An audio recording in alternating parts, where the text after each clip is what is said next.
Buenos días a todos, bienvenidos a este primer webinar de la maestría en Neuropsicología Clínica de la Universidad del Istmo, titulado El papel del profesional de la psicología en un centro de rehabilitación multidisciplinar.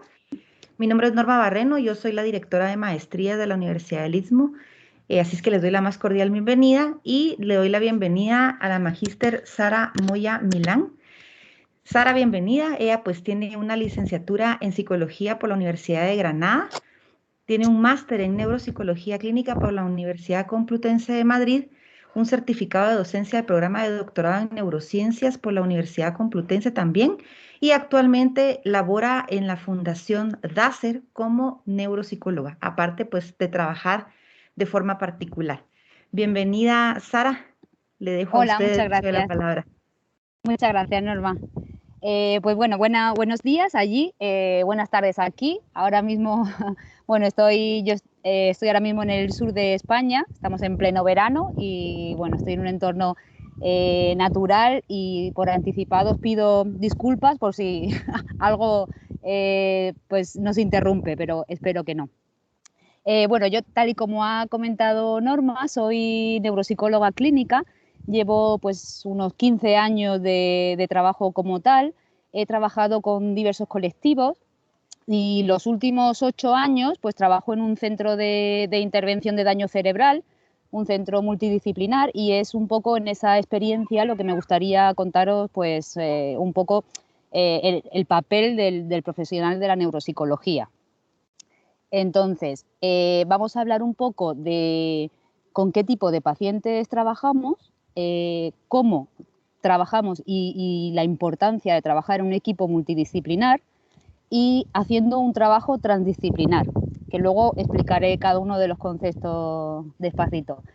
Luego me gustaría contaros un poquito las funciones del neuropsicólogo y si nos da tiempo, pues nos meteremos un poco para ver las tareas que son principales del neuropsicólogo, como son la evaluación y la intervención. Entonces, comenzamos por definir qué es la neuropsicología. Hay muchísimas definiciones, pero bueno, yo he seleccionado dos que tienen una diferencia de casi 2 décadas y algo en la definición, pero son muy similares. Y bueno, según Benton, en el 71 describió que era la ciencia que se ocupa de aclarar las relaciones entre las funciones cerebrales y la conducta humana. Posteriormente, Arnedo, en el 93, dijo que es una disciplina psicobiológica que estudia las repercusiones cognitivas y conductuales de una lesión cerebral.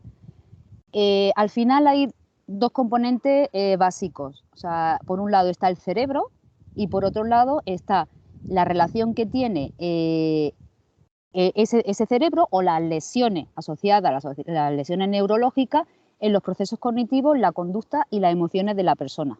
Eso sería la neuropsicología.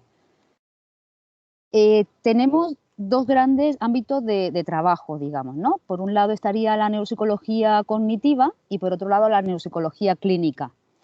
La neuropsicología cognitiva lo que hace es estudiar los efectos cognitivos de los daños cerebrales y otras enfermedades neurológicas para desarrollar modelos explicativos del funcionamiento normal.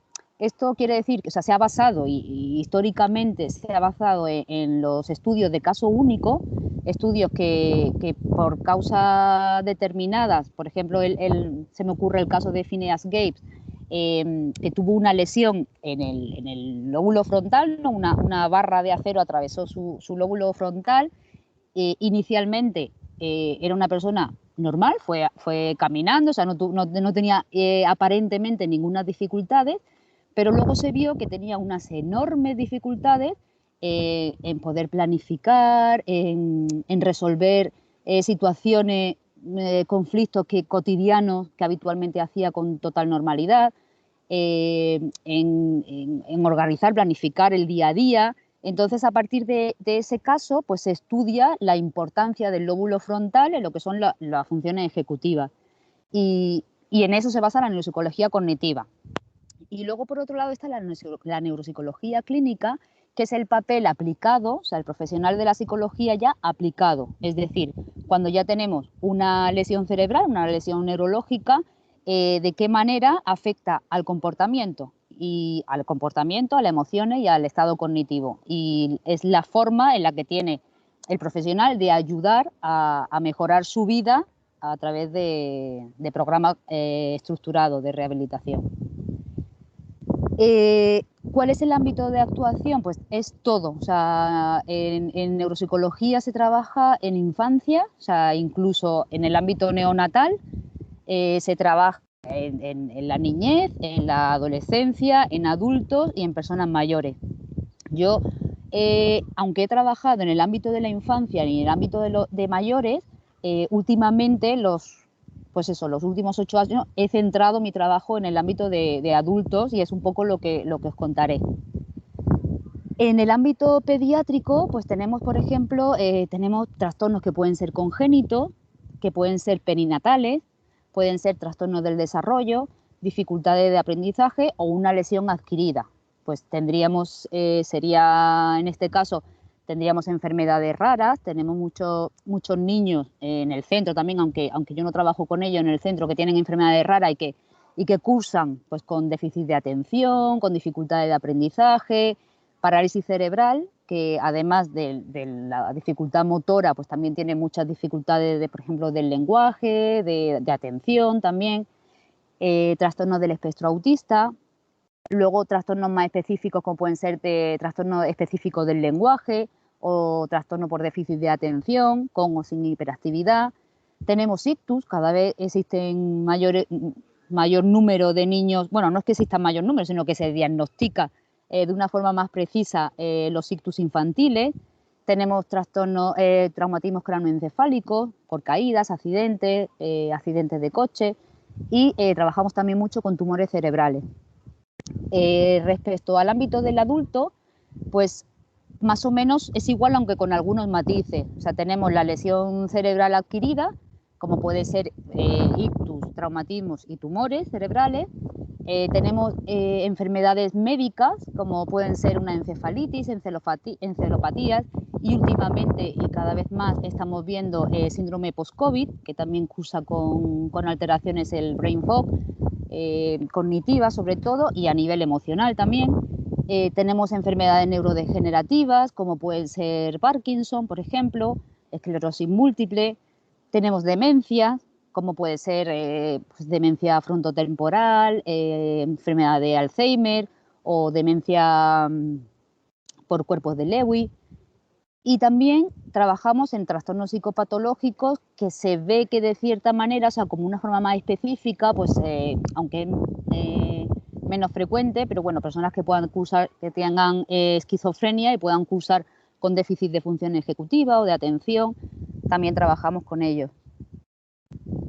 Pero lo que más frecuente es, al menos en nuestra clínica, que es diversa en daño cerebral, pero no es específico de un trastorno concreto, son los ictus, los traumatismos y los tumores cerebrales. Entonces, lo que va a determinar un poco la evolución y el grado de mejora de estos pacientes, pues va a ser inicialmente la localización de pues, dónde afecta, qué arteria puede afectar un ictus, dónde se produce el golpe principal en el traumatismo cráneoencefálico o dónde está localizado el tumor en este caso.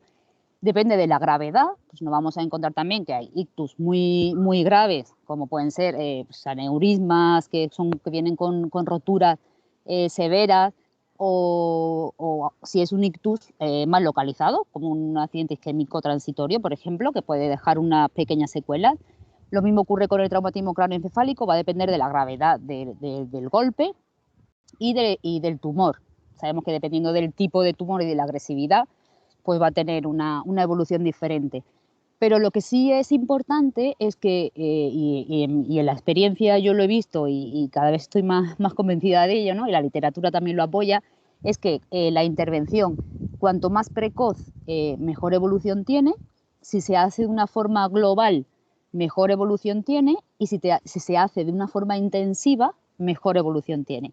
Entonces, esos son los componentes que siempre vamos a tener en cuenta antes de tratar a la persona. Vamos a tratar de no encasillar, pero sí prever, ¿no?, el pronóstico en base a estos datos. ¿por qué es importante un trabajo multidisciplinar? Pues porque una lesión neurológica afecta al cerebro. Y el cerebro a mí me gusta mucho esa analogía, ¿no? No sé de quién es, pero me parece muy acertada, que ese es como el director de una orquesta. O sea, el cerebro es el que pone orden y el que hace que el resto de funciones se coordinen y funcionen de una forma correcta, ¿no? Tal y como hace el director. Sin un director, pues no habría orden en la composición y sería un desastre. Entonces, cuando el cerebro falla, pues no es lo mismo que cuando se rompe un pie o cuando falla el riñón o el pulmón. O sea, son enfermedades muy localizadas que se trabajan de una forma pues localizada. Sin embargo, el cerebro no. O sea, cuando hay una lesión cerebral, se ven afectadas múltiples esferas de la persona.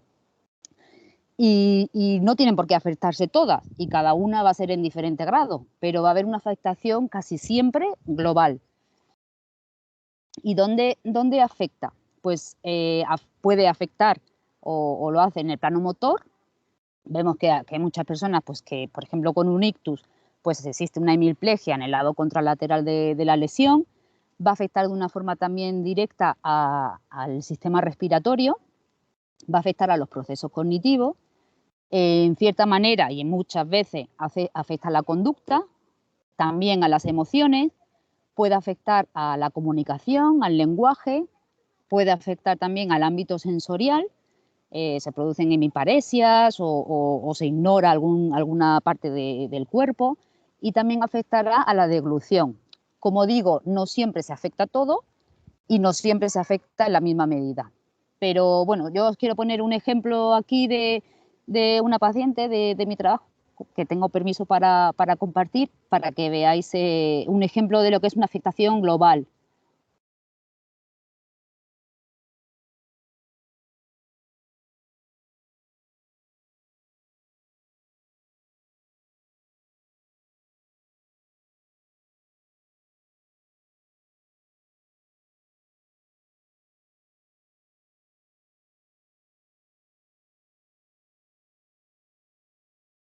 Bueno, aquí, por ejemplo, os he traído varios vídeos porque yo creo que son como muy representativos, ¿no?, de lo que quiero contar. Y aquí, por ejemplo, en esta señora que está en una fase semiaguda, ya han pasado como 4 meses de la lesión, pues tiene una afectación motora, tiene una hemiplegia izquierda, además tiene a nivel sensorial, tiene una heminegligencia a este lado del cuerpo, al que no presta atención, no lo siente. En este caso no tiene problema de deglución, sí que tiene casi siempre o frecuentemente cuando existe una alteración motora, hay que por lo menos estimular el aparato respiratorio para que haya una buena oxigenación y además se despierte, o sea, haya una activación y tenga mayor atención, mayor arousal. Que también se trabaja, aunque no tenga déficit concreto respiratorio, pero previene también pues, enfermedades como la neumonía. Tiene un evidente trastorno cognitivo, no sabe, no reconoce lo que está viendo, no sabe qué es y para qué sirve. En este caso está tan afectada que la conducta y las emociones no son claramente visibles, o sea, que no tenga una alteración muy evidente, aunque sí que tiene un aplanamiento afectivo y conductual, y existe un problema de comunicación. Entonces, todas estas son las posibles secuelas que se pueden producir tras una lesión neurológica. Entonces, por esto que os he contado es porque es importante trabajar con un equipo multidisciplinar, porque tendremos que abarcar todos los ámbitos. En nuestro equipo, en Fundación DACE, trabajamos neuropsicólogos, logopedas, terapeutas ocupacionales, musicoterapeuta, trabajadora social y fisioterapeuta. Siempre trabajamos el equipo multidisciplinar y lo hacemos con el paciente y con la familia. La familia consideramos que es una parte esencial del proceso rehabilitador. Vamos a ver he seleccionado algunos vídeos para que veáis eso, posibles secuelas diferentes en distintos ámbitos pero que puedan quedar un poco claro de cómo afecta el daño cerebral. Esta persona, por ejemplo, tiene un ictus, la anterior también fue un aneurisma.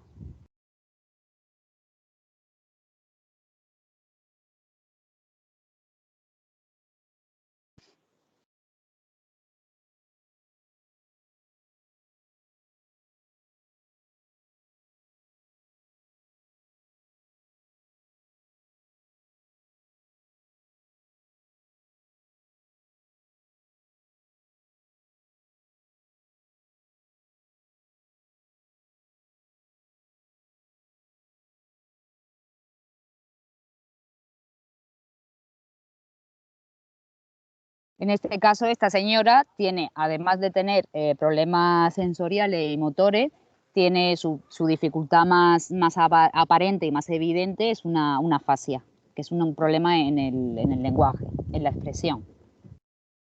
Os pongo otro ejemplo de alteraciones cognitivas. En este caso son alteraciones es la evaluación, aún no está determinado el diagnóstico, ¿no? Pero apunta a alteraciones visoespaciales, visoperceptivas y de praxias. Todo esto igual ahora suena un poco raro, pero lo iréis integrando poco a poco. Pero veréis, mirad las dificultades.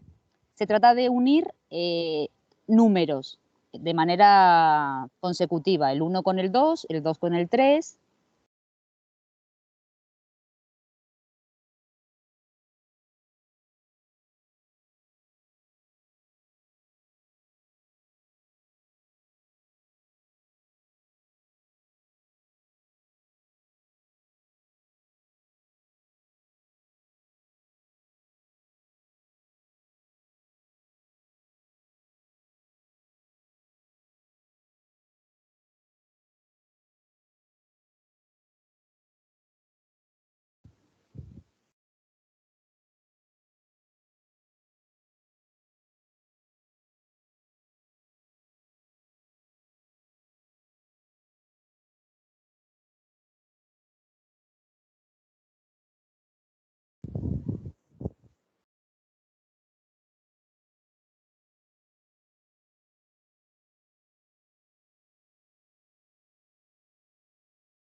Bueno, es otra alteración significativa.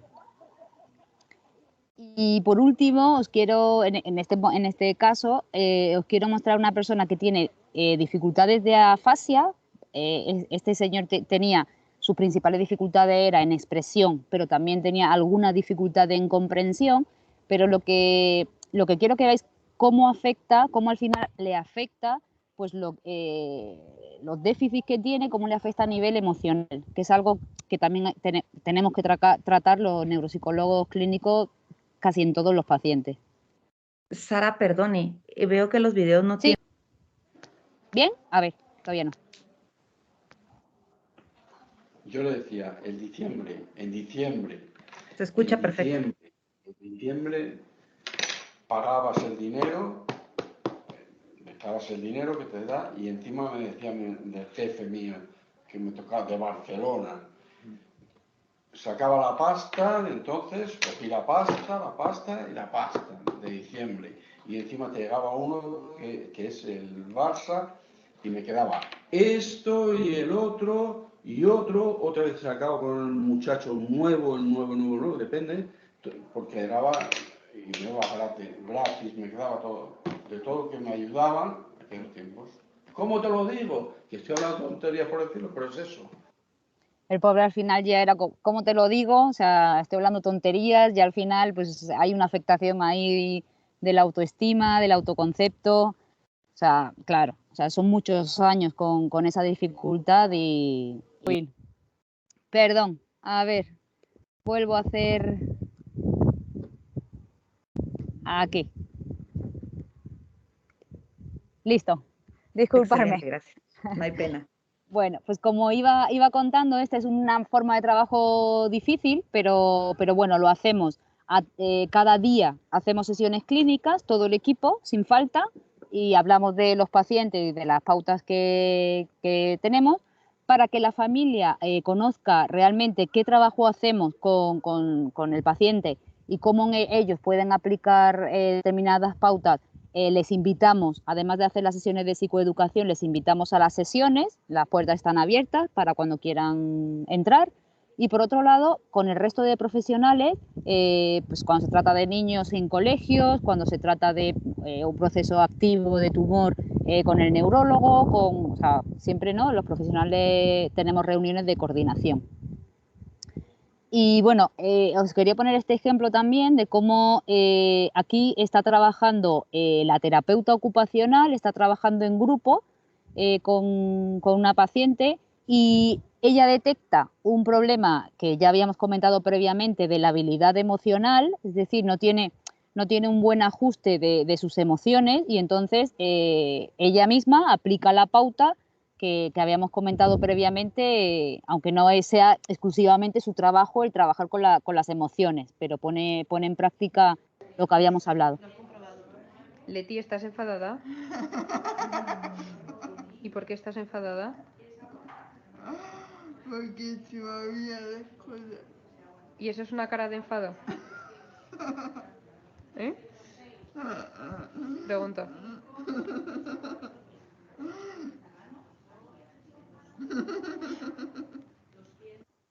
Bueno, ella trata por lo menos de hacerla consciente de que lo que dicen, o sea, tal y como está expresando, no expresa enfado.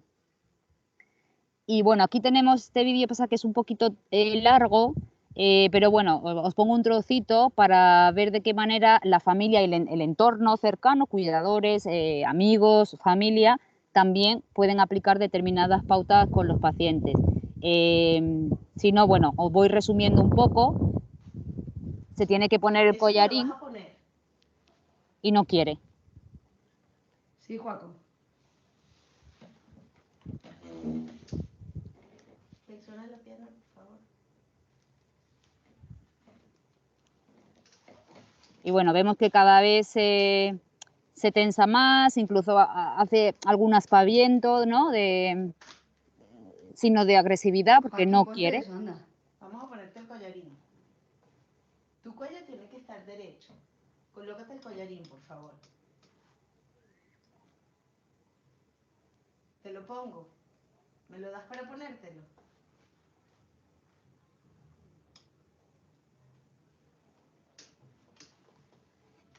Bueno, aquí no pongo el vídeo entero, pero os comento que él no quiere, se enfada, intenta agredir con el collarín, pero finalmente pues se trata, su acompañante trata de reconducirlo todo y perfectamente consiguen llegar a un acuerdo y se pone el collarín. Y bueno, entonces las funciones que tenemos, hablando de las funciones propias, ¿no? Específicas que tenemos los neuropsicólogos, son principalmente dos. Uno, la evaluación y otra, la intervención. La evaluación es clave, o sea, no podemos intervenir si antes, previamente, no hemos evaluado, porque tenemos que identificar y cuantificar los déficits, sobre todo, para a partir de ahí identificar o formular los objetivos e implementar un programa de intervención.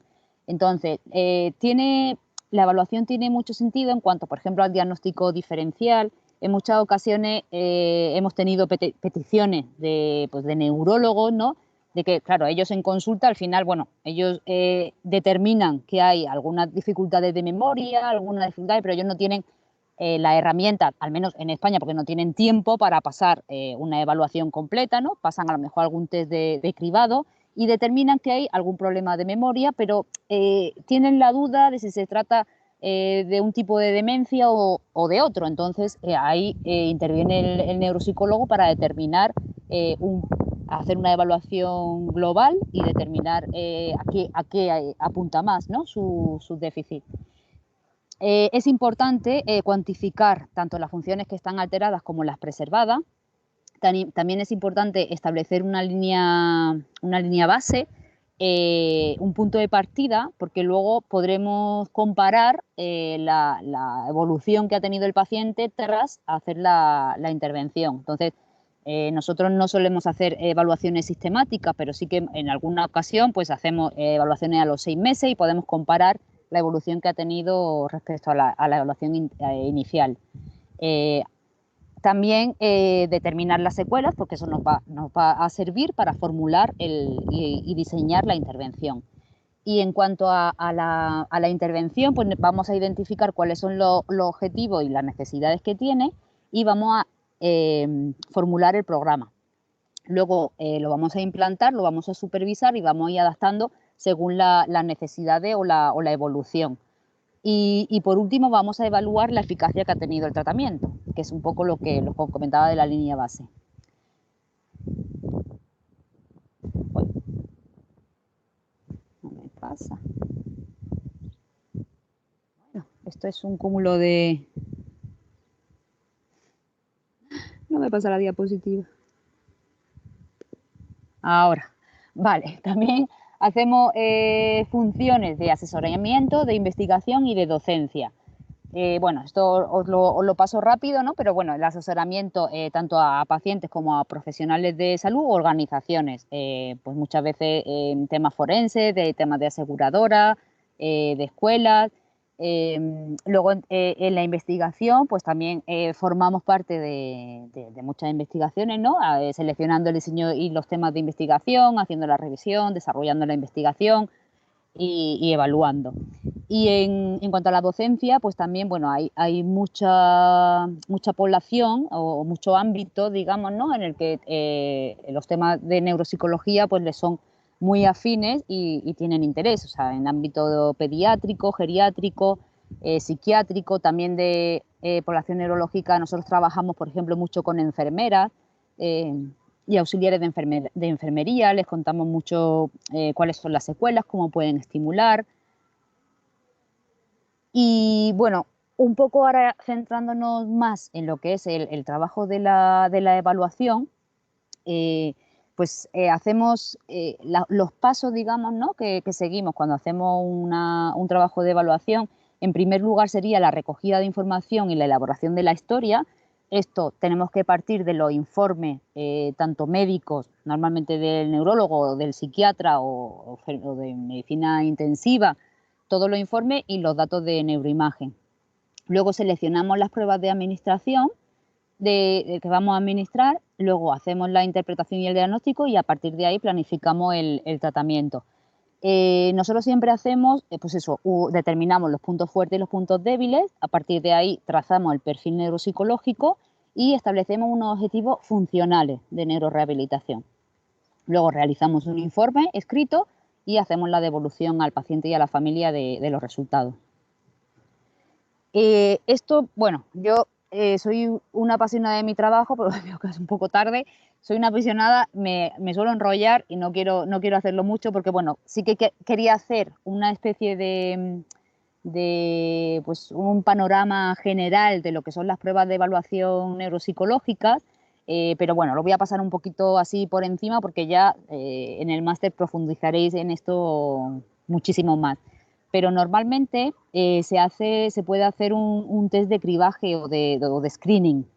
Estos son test neuropsicológicos muy breves, en ocasiones lo pasan los médicos y nos vienen ya con el informe de medicina. Otras veces lo hacemos nosotros porque la entrevista que hemos mantenido con ellos tenemos una idea, pues eso, la intuición clínica de por qué dificultades va a tener según lo que nos cuenta la familia, pero bueno, necesitamos determinar un punto de partida. Evalúa todos los dominios cognitivos, pero de una forma pues, superficial. Entonces, a partir de esos resultados, pues ya inclinas un poco la evaluación hacia donde crees que va a tener más problemas y profundizas más. Y bueno, aquí os pongo los más frecuentes.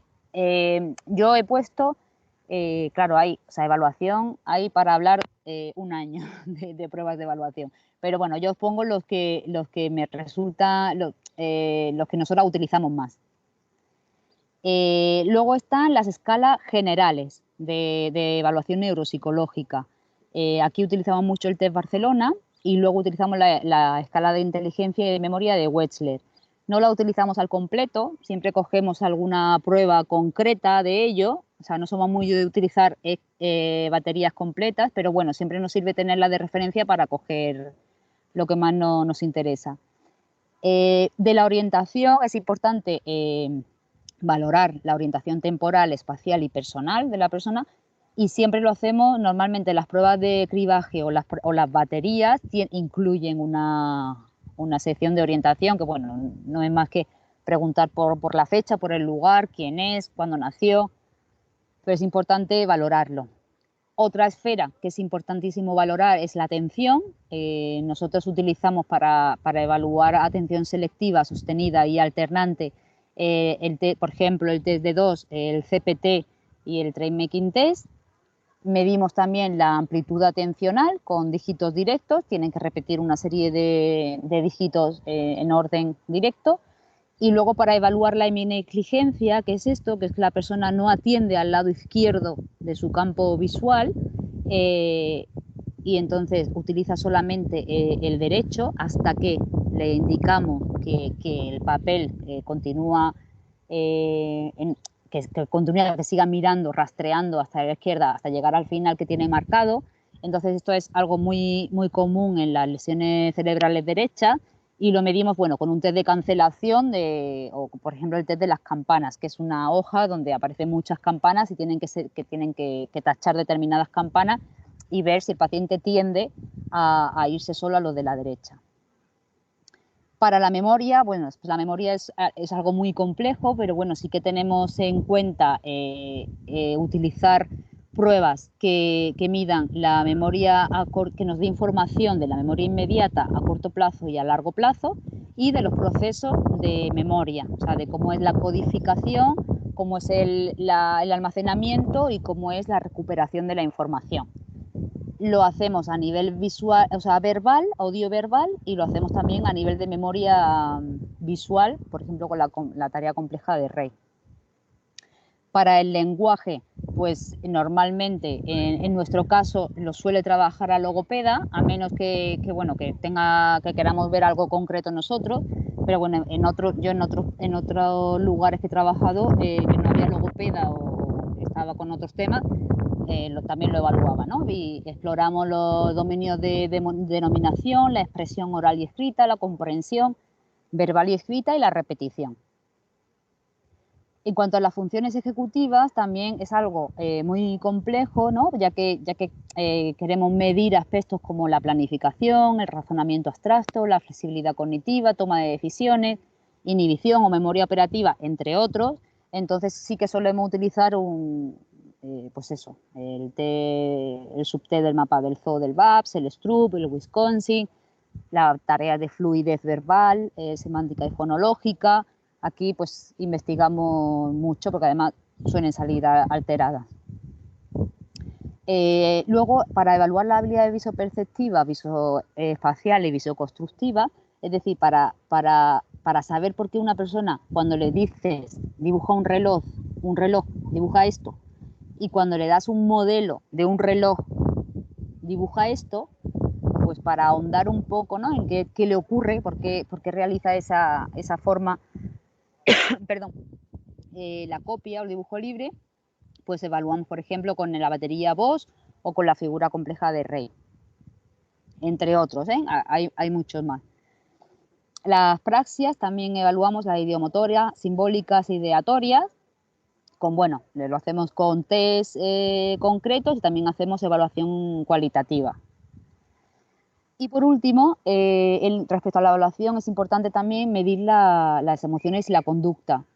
Además de los signos más frecuentes, como son la ansiedad o la depresión, que puedan estar asociadas al proceso de aceptación de la lesión, en el daño cerebral puede y es frecuente que ocurran alteraciones como la apatía, irritabilidad, alucinaciones, delirio, agresividad o desinhibición.